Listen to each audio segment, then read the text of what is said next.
আচ্ছা, এর আগের দিন কোষ চক্রটা পড়াছিলাম, তাই তো? কোষ চক্রের যে বৃদ্ধি দশা, যেটাকে বলা হয় ইন্টারফেস, সেই ইন্টারফেসটা পড়ানো হয়েছিল। তো কোষ চক্রের দুটো দশা বলতে গেলে, একটা হচ্ছে বৃদ্ধি দশা, একটা হচ্ছে বিভাজন দশা। বৃদ্ধি দশা যেটা সেটা হচ্ছে ইন্টারফেস, আর বিভাজন দশা যেটা সেটা হচ্ছে মাইটোটিক ফেজ। এবার আজকে সেই কোষ বিভাজন যেটা, সেই বিভাজন দশাটা সম্পর্কে জানবো।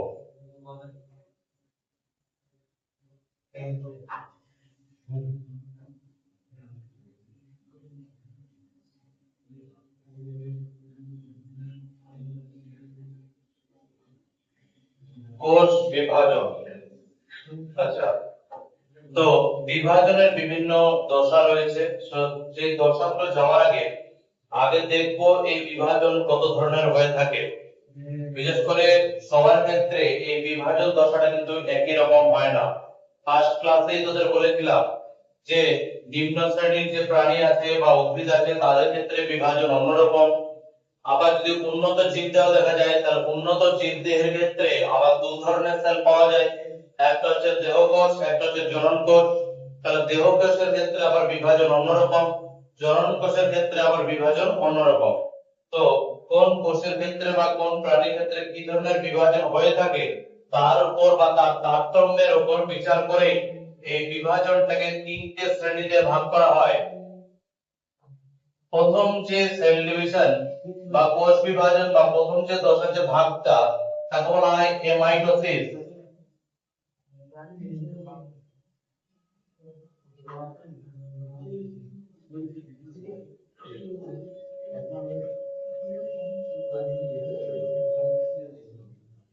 প্রথম যে কোষ বিভাজনের দশাটা সেটা হচ্ছে এমাইটোসিস। তারপর আমরা আরেক ধরনের পেয়ে থাকি, সেটাকে বলা হয় মাইটোসিস।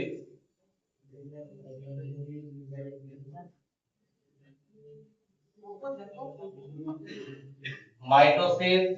আর তারপরে আরেক ধরনের কোষ বিভাজন পেয়ে থাকি, তাকে বলা হয় মিওসিস। মিওসিস। এই হচ্ছে তিন প্রকারের কোষ বিভাজন। যদিও এমাইটোসিস কোষ বিভাজনটা সাঁতরাতে আছে কিন্তু ছায়াতে নেই।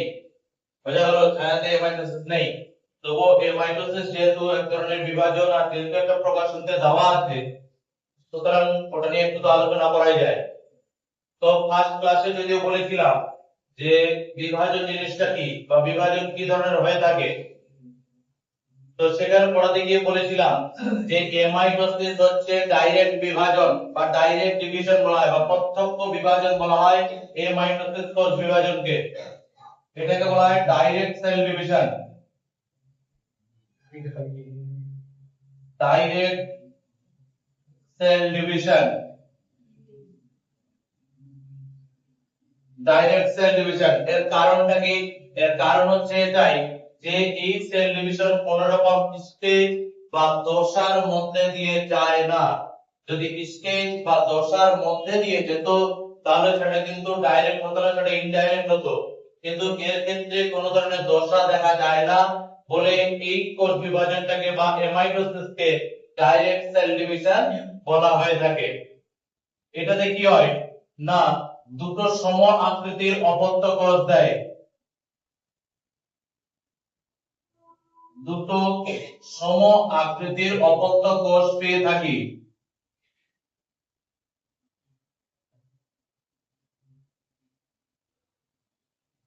দুটো সম আকৃতির অপত্য কোষ বা ডটার সেল আমরা পেয়ে থাকি এই কোষ বিভাজনের ক্ষেত্রে। এই কোষ বিভাজনে হয় কি, এই কোষ বিভাজনে হয় এইরকম, যেমন আমি বললাম যে নিম্ন শ্রেণী, জাস্ট লাইক অ্যামিবা। তো অ্যামিবা যে চিত্রটা কি, যেমন আঁকবি তেমনই অ্যামিবা।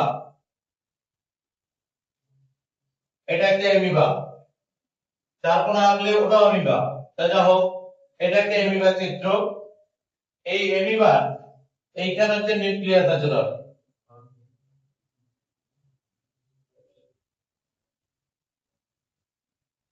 এটা হচ্ছে নিউক্লিয়াস। এর বিভিন্ন থলি টলি গুলো রয়েছে। এই হচ্ছে একটা অ্যামিবা। এই অ্যামিবার ক্ষেত্রে হয়টা কি, এর যদি কোষ বিভাজন করতে হয় তো এমাইটোসিস কোষ বিভাজন করে কেমন? প্রথমত এই সেলটার যে নিউক্লিয়াসটা, ঠিক মাঝখানে যে নিউক্লিয়াসটা, এই নিউক্লিয়াসটা লম্বাটে আকার ধারণ করে।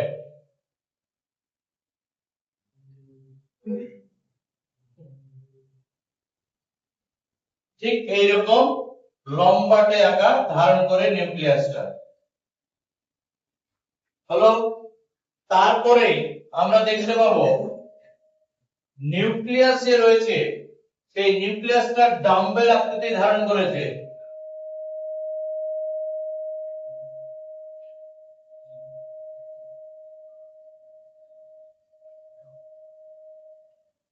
এই যে নিউক্লিয়াসটা, এটা হচ্ছে ডাম্বেল আকৃতি ধারণ করলো। তারপরে দেখা যায় যে নিউক্লিয়াস একটা থেকে দুটো হয়ে গেছে, মানে যে মিডিলে খাঁজের সৃষ্টি হয়েছিল সেই খাঁজ বরাবর নিউক্লিয়াসটা দুটো ভাগে ভাগ হয়ে গেছে।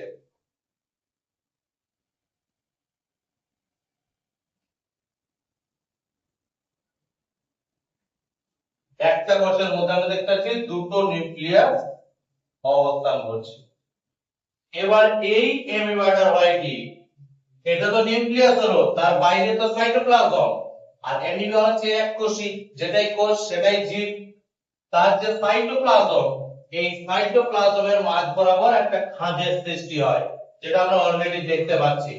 এই খাঁজ বরাবর দেখা যায় যে পরবর্তীকালে দুটো অপত্য অ্যামিবা সৃষ্টি করেছে।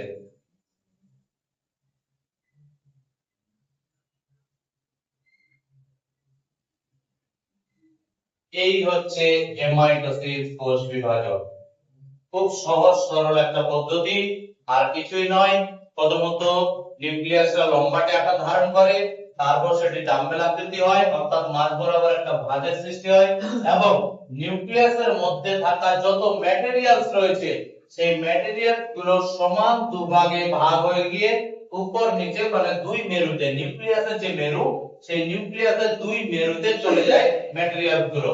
তারপরে নিউক্লিয়াস বিভাজন হয় দুটো নিউক্লিয়াস, এবং অ্যামিবার শেষের যে সাইটোপ্লাজম রয়েছে কোষটা, সেই কোষের সাইটোপ্লাজমের মাঝ বরাবর একটা খাঁজের সৃষ্টি হয়, এবং ওই খাঁজ বরাবরই কি হয়, পরবর্তীকালে দুটো অপত্য অ্যামিবা সৃষ্টি করে। এই হচ্ছে মাইটোসিস কোষ বিভাজন, যেটা আমরা বলে থাকি যে নিম্ন শ্রেণীর প্রাণীদের ক্ষেত্রে দেখা যায়, যেমন অ্যামিবা, ব্যাকটেরিয়া,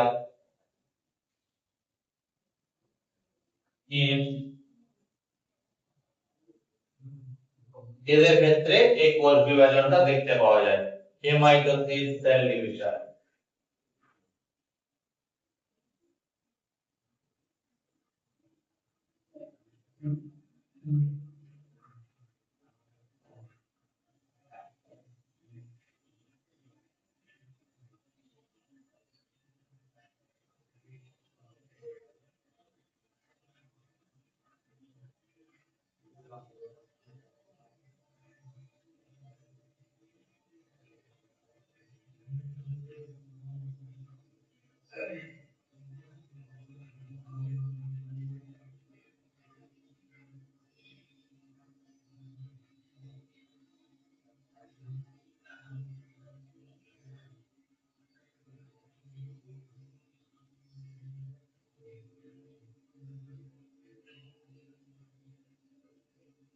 আচ্ছা, এবার আসি পরেরটা। পরের যে দুটো সেল ডিভিশন রয়েছে, মাইটোসিস আর মিয়োসিস, এটা দেখা যায় ইউক্যারিওটিক কোষে। ইউক্যারিওটিক কোষে, ইউক্যারিওটিক কোষ কাদের থাকে রে? কোষ দুই ধরনের হয় তো, ইউক্যারিওটিক আর প্রোক্যারিওটিক। যেমন এরা প্রোক্যারিওটিক, এরা আদি, আর ইউ মানে নতুন, নতুনত্ব যারা, তো ইউক্যারিওটিক কোষে দেখা যায়। আর ইউক্যারিওটিক কোষ মানে হলো উন্নত জীবদেহে দেখা যায়। তো উন্নত জীবদের ক্ষেত্রে এই দুটো সেল ডিভিশন দেখা যায়। এবার বিষয়টা হচ্ছে এই সেল ডিভিশন গুলো দেখা যায় কোথায়? তো বলছে যেটা মাইটোসিস সেটা দেখা যায় দেহ কোষে। বলছে যেটা মাইটোসিস কোষ বিভাজন সেটা দেহ কোষে দেখা যায়, আর যেটা মিয়োসিস সেটা দেখা যায় জনন কোষে।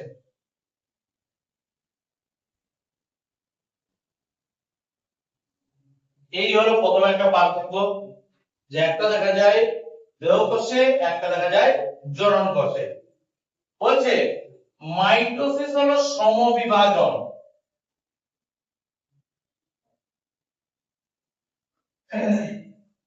মাইটোসিস হলো সমবিভাজন। কথাটার অর্থ কি? কথাটার অর্থ হচ্ছে এটাই যে মাতৃতে যা যা থাকবে একই জিনিস একই পরিমাণে সবকিছু ওই অপত্যের মধ্যে থাকবে। বোঝা গেল কি বললাম? মাতৃকোষে ধর 10টা ডিএনএ আছে, অপত্য যেটা তৈরি হয়েছে সেটা তো দেখা গেল 10টা ডিএনএ আছে। উদাহরণস্বরূপ বলছি, যেমন ডিএনএ তন্ত্রে মাতৃকোষে 46টা ক্রোমোজোম আছে, অপত্যতে 46টা ক্রোমোজোম আছে। এক কথায় মাতৃতে যা যা ছিল সেম একই পরিমাণ, মানে দাড়িপাল্লায় চাপালে দুটোই সমান আর কি, তো একই পরিমাণ, ওই জন্য এটাকে বলা হয় সমবিভাজন। আর মিয়োসিস যেটা, এটাকে বলা হয় হ্রাস বিভাজন।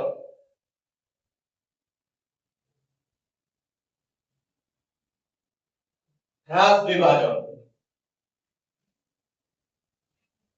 হ্রাস বিভাজন কেন? কারণ মাতৃকোষে যা কিছু থাকে অপত্য কোষে এসে অর্ধেক হয়ে যায়। যেমন মাতৃকোষে থাকে 46টা ক্রোমোজোম, অপত্যতে হয়ে যায় 23টা ক্রোমোজোম। মাতৃকোষ যেটা হচ্ছে হ্যাপ্লয়েড, সেটা হচ্ছে জনন সরি যেটা হচ্ছে অপত্য কোষ, সরি মাতৃকোষ যদি ডিপ্লয়েড হয়, অপত্য কোষটা হয়ে গেল কি হ্যাপ্লয়েড। বলেই মিয়োসিসকে বলা হয় হ্রাস বিভাজন। এর কারণ আছে অবশ্যই, কারণ আমরা জানি যে জনন কোষ যেটা কি করে, একটা অপত্য সৃষ্টি করে। এবার জনন কোষ একটা জনন কোষ দিয়ে তো অপত্য সৃষ্টি হয় না, উন্নত জীবদের দুটো জনন কোষ লাগে, যেটা একটা বাবা দেয় একটা মা দেয়। এবার সংখ্যাটা যদি অর্ধেক না করে, তাহলে মা থেকে যদি 46টা ক্রোমোজোম বিশিষ্ট জনন কোষ আসে আর বাবার কাছ থেকে যদি 46টা ক্রোমোজোম বিশিষ্ট জনন কোষ আসে, তাহলে দুটোই মিলে 92 ক্রোমোজোম বিশিষ্ট একটা জীব হবে। কিন্তু আমরা জানি যে প্রত্যেক প্রজাতির ক্রোমোজোম সংখ্যা কি থাকে, ধ্রুবক থাকে, কনস্ট্যান্ট থাকে। তাহলে কনস্ট্যান্ট তো এখানে থাকলো না, তো তার কারণে কি করা হয়, এখান থেকে অর্ধেক করে 23, এখান থেকে অর্ধেক করে 23, যে দুটো যেটা আসে সেটা আবার 46 হয়ে যায়। এই জন্যই জনন কোষের ক্ষেত্রে মিয়োসিস সেল ডিভিশন দেখা যায়। বোঝা গেল কি কারণে? মিয়োসিস সেল ডিভিশন এই কারণেই দেখা যায় জনন কোষে, কারণ ক্রোমোজোম যেটা সংখ্যাটা সেটা ধ্রুবক রাখতে হয়। তো ওই জন্যই মাইটোসিস হচ্ছে সমবিভাজন, কারণ এটা দেহের ক্ষেত্রে, কারণ এখানে জননের কোনো ব্যাপার থাকে না, যুক্ত হওয়ার কোনো ব্যাপার থাকে না। তো যেহেতু যুক্ত হওয়ার ব্যাপার থাকে না, ওই জন্য সমবিভাজন। আর ওটা যেহেতু যুক্ত হওয়ার ব্যাপার থাকে, দুটো সেল এক জায়গায় মিলিত হওয়ার ব্যাপার থাকে, ওই জন্য ওখানে হ্রাস বিভাজন দেখা যায়। এই যে কোষ বিভাজন দেখতে পাচ্ছি, এই কোষ বিভাজন থেকে আমরা দুটি অপত্য পেয়ে থাকি, দুটি অপত্য পাওয়া যায়, কিন্তু এই সেল ডিভিশন থেকে আমরা 4টি অপত্য পেয়ে থাকি, মানে 4টি ডটার সেল আমরা পেয়ে থাকি। তাহলে মাইটোসিসে পাচ্ছি আমরা দুটি অপত্য, মিয়োসিসে আমরা পাচ্ছি 4টি অপত্য।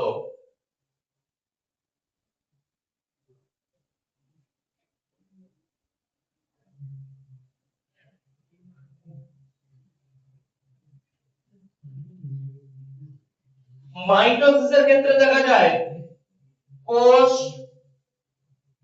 একবার বিভাজন হয়, একবার বিভাজন হয়। মাইটোসিসের ক্ষেত্রে সেল একবারই বিভাজন হবে, মানে নিউক্লিয়াসটাও একবার বিভাজন হয়ে দুটো হবে, সাইটোপ্লাজমটাও একবার বিভাজন হয়ে দুটো হবে। তাহলে এই প্রক্রিয়া কি দেখা যায়, এই প্রক্রিয়া দেখা যায় কোষটা বিভাজন শুধুমাত্র একবারে হয়, কিন্তু মিয়োসিসের ক্ষেত্রে কোষ দুবার বিভাজন হয়।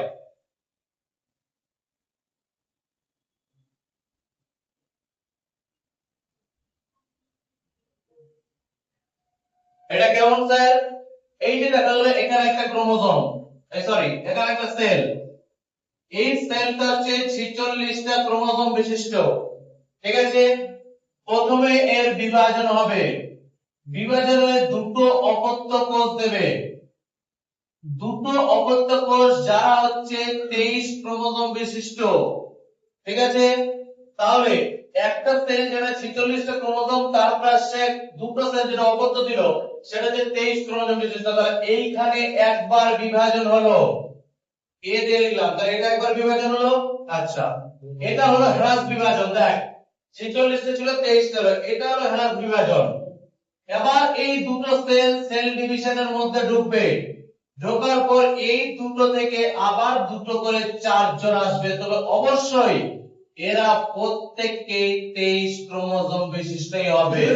আর এখানে একবার বিভাজন হলো, আবার এইখানে একবার বিভাজন হলো, এই যে দুবার বিভাজন আমরা দেখতে পাচ্ছি। বোঝা গেল? আর এই জিনিসটা তাহলে তোরা ধরতে পারবি যে স্যার মিয়োসিসের তাহলে দুটো ধাপ, তাই না? মিয়োসিসের তাহলে দুটো ধাপ।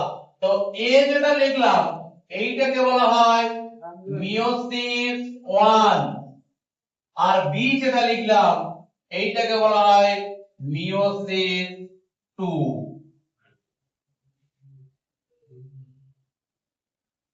মিয়োসিস 1 আর মিয়োসিস 2।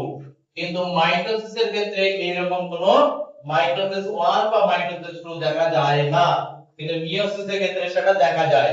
আর মিয়োসিসের ক্ষেত্রে যেটা বললাম যে প্রথমে হ্রাস বিভাজন হলো, মিয়োসিস 2টা কিন্তু সমবিভাজন। কারণ দেখ এটা ছিল মাতৃকোষ, এই দুটো হলো ডটার সেল। মাতৃতে ছিল 46টা, ডটারে হয়ে গেল 23টা, তাহলে হাফ বিভাজন হলো। আচ্ছা, এই দুজন আবার সেল ডিভিশনে ঢুকলো, এবার এই দুটো হয়ে গেল ডটার মানে মাতৃকোষ, আর এরা হয়ে গেল ডটার সেল বা অপত্য কোষ। এবার মাতৃতেও আছে 23টা, ডটারেও আছে 23টা, তাহলে এই ধাপটা হয়ে গেল সমবিভাজন। বোঝা গেল? তাহলে মিয়োসিস 1টা হয় হ্রাস বিভাজন, মিয়োসিস 2টা হয় সমবিভাজন। তবে ওই জন্য বললাম যে এখানে দুবার বিভাজন হয়, এখানে একবার বিভাজন হয়।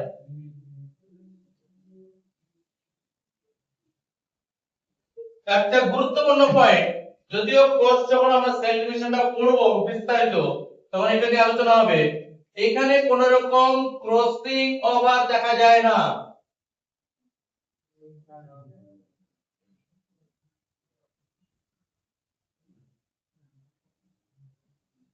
এখানে কোন রকম ক্রসিং ওভার হয় না, কিন্তু এইখানে ক্রসিং ওভার হয়,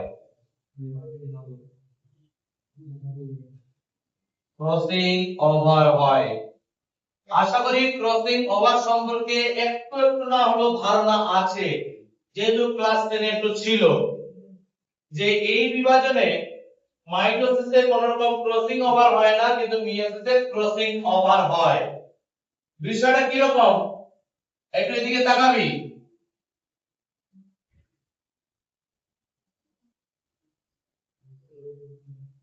এই একটা ক্রোমোসোম,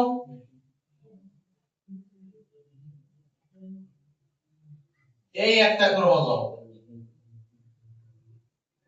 এবারে এগুলো কোষের মধ্যে গঠন হয়, গঠন হওয়ার পর কি দেখা যায় না একটা দশা আসে, সেই দশাতে এসে এইরকম জিনিস দেখতে পাওয়া যায়।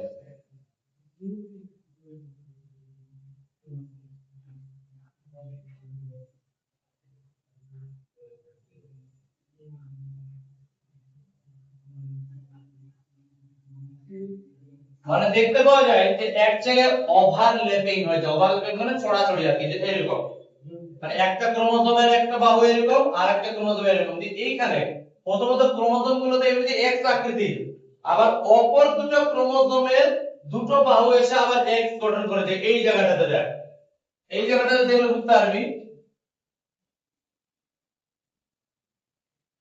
যেটা ছেড়ে চলে গেছে ওটা নিয়ে ভাবিস না, এইটা দেখতে পাচ্ছি এই এক্সটাকে, তো ওখানে থেকে একটা এক্স গঠন হয়েছে না।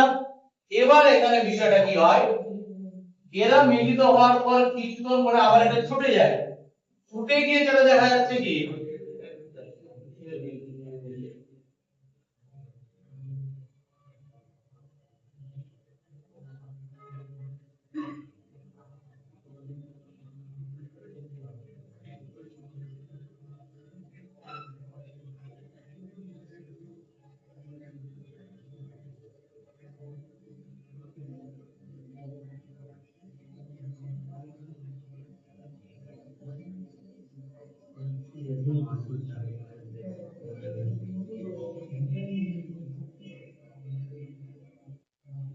কি করেছি, একটা খণ্ডাংশ মানে ক্রোমোজোমের একটা অংশ কি হয়েছে, একটা এর কাছে চলে গেছে আর একজনেরটা আরেকজনের কাছে চলে গেছে, মানে কোথায় একটা খণ্ডাংশের বিনিময় হয়ে গেছে বা আদান প্রদান হয়ে গেছে দুটো ক্রোমোজোমের মধ্যে। এই যে ক্রোমোজোমের খণ্ডাংশের আদান প্রদান, এই বিষয়টাকেই বলা হয় ক্রসিং ওভার। বোঝা গেল? এই বিষয়টাকে বলা হয় ক্রসিং ওভার। তো এই জিনিসটা কিন্তু এই মাইটোসিসে দেখতে পাওয়া যায় না, কিন্তু এই মিয়োসিসের ক্ষেত্রে এটা দেখতে পাওয়া যায়। এটার বেশ গুরুত্ব আছে এই কারণেই, কারণ বললাম মিয়োসিসে দেখতে পাওয়া যায়। মিয়োসিস কোষ বিভাজন কোথায় ঘটে রে? জনন কোষে। এবার দুটো ক্রোমোজোমে, ক্রোমোজোম কি বহন করে? বৈশিষ্ট্য না? এই যে সোজা চুল, কোঁকড়ানো চুল, ফর্সা রং, শ্যামলা বর্ণ, এইগুলো ক্রোমোজোম বহন করে। তো এবার কি হয়, যখন দুটো ক্রোমোজোমের ওভারল্যাপিং হয় তখন কি জানিস, সংমিশ্রণ হয় বৈশিষ্ট্যগুলো। সংমিশ্রণ হওয়ার ফলে কি হয়, যে অপত্যটা নতুন করে তৈরি হবে সে আরো একটি স্ট্রং প্রকৃতির হয়। যখন বৈশিষ্ট্যের আদান প্রদান ঘটে তখন যে অপত্যটা তৈরি হয় সে একটু স্ট্রং প্রকৃতির হয়, তার সাথে সাথে তার মধ্যে নতুন নতুন বৈশিষ্ট্যের সঞ্চার হয় এবং কি হয়, পরিবেশের সাথে মোকাবেলা করতে একটা সুবিধা হয়, মানে এক কথায় স্ট্রং প্রকৃতির অপত্য তৈরি হয় এই ক্রসিং ওভারের জন্য। বোঝা গেল? তাহলে এই ক্রসিং ওভার আমরা মাইটোসিসের ক্ষেত্রে দেখতে পাই না, কিন্তু মিয়োসিসের ক্ষেত্রে দেখতে পাই। কারণ মাইটোসিসে করে কি করবে, মাইটোসিসে তো প্রয়োজন পড়ে না, আমরা যে দেহকোষ আর স্কিনটা, আমি ছোটবেলায় ছিলাম তখন আমি লম্বা এক হাত ছিলাম আমরা, তাই তো? ছোটবেলায় যখন জন্মগত যে এক হাতই থাকি মোটামুটি লম্বাতে, আজকে আমরা এত বড় একটা দেহ নিয়ে দাঁড়িয়ে যাচ্ছি। তাহলে এই যে এক হাত থেকে এত বড় একটা দেহ, তাহলে চামড়াটা বড় হয়েছে না আমাদের? তাহলে এই যে এদের ক্ষেত্রেও মাইটোসিস হয়েছে, যেটা জনন কোষের ক্ষেত্রে, তার ক্ষেত্রে হতে হবে। কারণ আমরা সবাই চাই প্রকৃতিতে টিকে থাকতে এবং স্ট্রং হতে, তার সাথে সাথে নতুন বৈশিষ্ট্য আসাতে। তাই বলে এই না যে নামটা এখানে থাকে, ওটা ওটা ওটা মিউটেশন, ওটা আলাদা জিনিস। তো এই হচ্ছে সেল ডিভিশন সম্পর্কে একটা প্রাথমিক ধারণা, বলতে পারি যে পার্থক্য, এবং তার সাথে বলতে পারি বেশ কিছু শর্ট কোশ্চেন যেগুলো তোরা মানে এক কথায় এমসিকিউ সলভের ক্ষেত্রে প্রয়োজন পড়তে পারে, সেইগুলোতে একটা এমসিকিউ বলতে পারি। এবার আমরা মাইটোসিসটা পুরোটা পড়লাম, মাইটোসিস মিয়োসিসের ছোট ছোট করে পয়েন্ট গুলো বলে দিলাম। এবার মাইটোসিস কোষ বিভাজনটা কি, একটা পদ্ধতিটা কেমন, কি রকম বিভাজন হয় শুরু থেকে শেষ পর্যন্ত, সেই জিনিসটা এবার দেখবো।